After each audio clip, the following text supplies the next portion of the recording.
Well, man, they came from the Michael Jordan era and probably heard about some of these pundits talking about it when Michael Jordan and the Dream Team played, and it was him and Larry Bird and Magic Johnson, Charles Barkley, John Stockton, Karl Malone, all of them was on the same team. David Robinson, and they had a pickup game, and Jordan team won a pickup game, and Jordan told uh, Magic Johnson and Larry Bird is the new sheriff in town.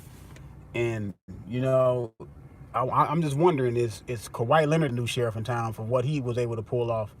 See, this is why you walk in silence and carry a big stick, because he walked in silence and carried a big stick. In this sense, he was able to have, for the most part, all three of these teams keep quiet about the meetings, except for the Lakers, because Magic Johnson just got diarrhea of the mouth, and he's just not going to keep anything quiet. He had to divulge that he talked to Kawhi Leonard. Kawhi Leonard wanted all the teams to keep quiet about the meetings, and the two teams that did it the best were the Clippers and Toronto. Now, the Clippers did it better than Toronto because when we all seen on TV that he came off that jet, the only way people gonna know about that, it had to be a leak somewhere in a Toronto organization. And so maybe Kawhi Leonard didn't like that either. But Clippers, I think what came out that he had a steak dinner with Doc Rivers and Jerry West. I think that was the only thing that came out, but none of the particulars of the meeting, nothing that was said, in the meeting came out. And they said that Kawhi Leonard was, putting the teams to the test and see, who will keep quiet. You know what I'm saying? And I told my son, I said, guess what? He's gonna end up picking the Clippers because he can still be. He's gonna pick the happy medium place. Now, Toronto and LA. Now, he can either go back to Toronto to finish championship, but if he come to LA, he don't necessarily have to go to LeBron team and play with LeBron and all the things that come with LeBron James and being the second or third wheel between him and Anthony Davis, because Anthony Davis and him are on the same under the same management, and Kawhi Leonard would be the sore thumb out. So instead of doing that, the happy medium is going to the Clippers. You know what I'm saying? And that's the team he chose. He did orchestrate a trade. There's reports that he did talk to KD, but he did orchestrate a trade and asked Paul George would he be willing to come and play with him, at the Clippers, because Paul George originally wanted to be a Los Angeles Laker as well. I think a year before his contract with the Indiana Pacers was up, but the Pacers did not send him there. They sent him to OKC.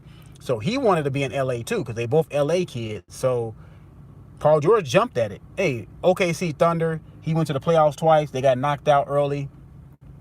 And he looked at it like Russell Westbrook is not going to change. Russell Westbrook is going to be where Russell Westbrook is going to be. I mean, I'm not going to talk about Russell Westbrook too much in this video. That's another video for another day. But, he jumped at the option to play not only in LA, but with Kawhi Leonard. And Kawhi Leonard pulled a move, man. And he strung LA alone, man. He strung LA alone.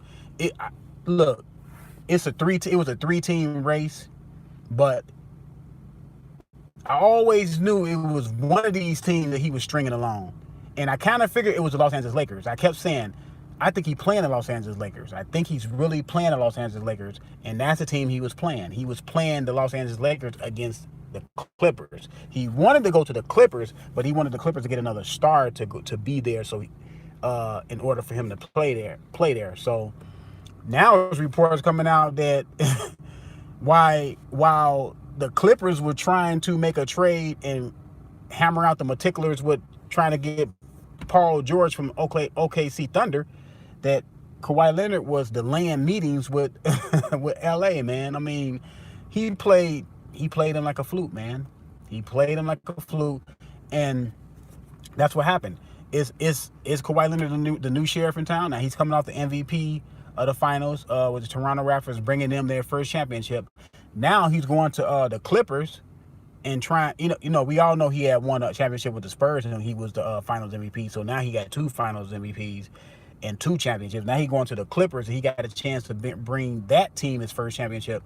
That will be his legacy. If now he already got a legacy in Toronto forever. If he be able to bring the Clippers a championship, now he'll have 3.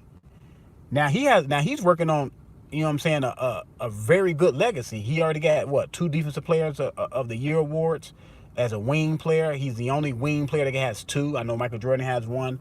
Another wing player that has 1 is Alvin Robinson. I'm trying to figure out, do Bruce Bowen got 1? I don't know if Bruce Bowen has 1, but it's a couple other players that I'm probably missing. But not too many wing players have defensive player of the years, because usually power forwards and centers win them. But like I said, he may be the new sheriff in town. Now we got to see how LeBron James look out for his coming off his injury. You know, people saying that he's going to come back with a vengeance. You know, people like Shannon Sharp and Nick Wright, they are convinced that he's going to come back and he's going to tear up the league and do this and be MVP candidate and all that stuff. I don't see it. I don't see him being the LeBron James of 5 years ago. The man is older. People are putting all this high marks on him and saying that he's going to be what he was. No, he's not, man. He's in his 17th year. He suffered his first injury. It was a groin injury. Now, is it all the way healed? Is it 100%? It's probably close to 100%. He can re-injure it again. See, when you get older, injuries happen. That's part of getting older when you're an athlete. It's not that they can't really play anymore. It's injuries, little knick knack injuries that you get now that you didn't get when you was 25. You know what I'm saying? Little knick and knack injuries you used to get when you was 25 that you can bounce back from real quick. Now, when LeBron James, about to be 35 in December, you can't bounce back from those little injuries that you used to bounce back when you was 25. So no, he's not Iron Man. He's not Superman. He's not a superhero. People saying all this stupid stuff, putting all these labels on him. I believe he's going to be a good LeBron James, a really good LeBron version of himself, but he's not going to be the LeBron James of 5 years ago, the dominant LeBron James of 5 years ago, the way he dominated, was able to dominate the game. That's why they have Anthony Davis. That's why they were trying to get Kawhi Leonard. You know what I'm saying? So, like I said, man, Kawhi Leonard might be the new sheriff in town. I mean, we got to see how these 2 teams pan out. The 2 LA teams, now neither one of those teams is going to be or have the best record in the West going into the playoffs, which they really don't need to, because they're going to be pretty good teams that I look at it right now on paper. You still got to go out and play the games. I'm not like most people say LA is the best team in the West. The Clippers are the best team in the West now, or the Lakers previously, before the Clippers did what they did, they was the best team. No, it's other teams out in the West like Portland, who got to the Western Conference Finals. Golden State is still there. I don't know why people are writing off Golden State. I don't know why people are writing off Golden State. Golden State gonna be right there in the thick of things. You got Denver, who's, to me, the deepest team in the West, the deepest team in the league. Denver got 1 through 10. You see, last year when they had a lot of injuries to their starting lineup, guys came off the bench and didn't really miss a beat. They're the best team 1 through 10. Then you got Utah with the addition of Mike Conley, who is going to bring some stability to that offense. Now you can move Donovan Mitchell off the ball. That's going to be a better team, and they always pretty good defensively. Now the LA Clippers, to me, are going to be the best. Right now, on paper, they are the best defensive team. I can see how they play and how it orchestrates out. But you got 2 of the best, to me, number 1 and number 2, defensive players, 2-way players in the league, and Paul George and Kawhi Leonard. And now, to me, at point guard, the best defensive player at point guard, Patrick Beverly. So they're going to have then you got Montrezl Harrell down low, power forward / center, that plays pretty good defense, block shots. So to me, on paper, they're gonna be the best defensive team. So they don't always have to outscore teams. They can shut some teams down. So like I said, man, yeah, Kawhi Leonard may be the new sheriff in town, man. I mean, he's the new toast of the town. Durant is hurt, got hurt in the playoffs. And Kawhi Leonard was able to capitalize and win that title for Toronto. It's gonna be tough with the two LA teams, because both of the teams are having both of the teams, their top players as far as LeBron James, Anthony Davis, Kawhi Leonard, and Paul George is going to have to have that new thing called load management. Paul George coming off those two shoulder injuries. I think he got surgery on one of them. Had surgery on the other one previously, probably. And you got Kawhi Leonard. He had 20 games load management last year for Toronto. LeBron James had load management. Anthony Davis had load management. Anthony Davis get these little knick-knack injuries that keep him out 5 and 2 games here, 5 games here, 6 games here. He's just fragile. You know what I'm saying? In some way, some odd way, just fragile. But like I said, this is going to be an interesting NBA year. People say it's parity. Yeah, you probably have maybe 5 or 6 teams that can realistically win a title, win it all. I'm gonna put Denver in there. I'm gonna put Utah in there. I'm gonna put the 2 LA teams in there, and I'm gonna put the Milwaukee Bucks in there.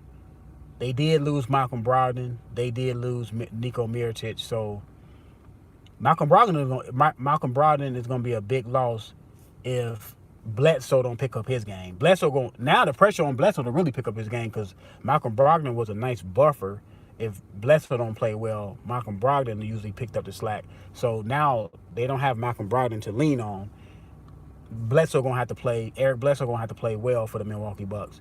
You got the Sixers in there as a dark horse. You got the Blazers in there as the dark horse. The Sixers, the thing that worry me about the Sixers, they don't have much depth. And then they lost J.J. Redick, and they lost Jimmy Butler. You know what I'm saying? So they was able to bring that Richardson kid in from Miami, who plays pretty good defense.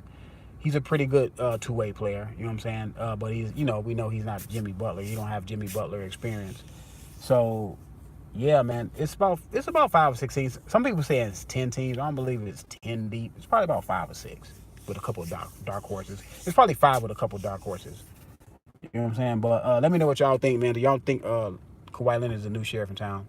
I'm out.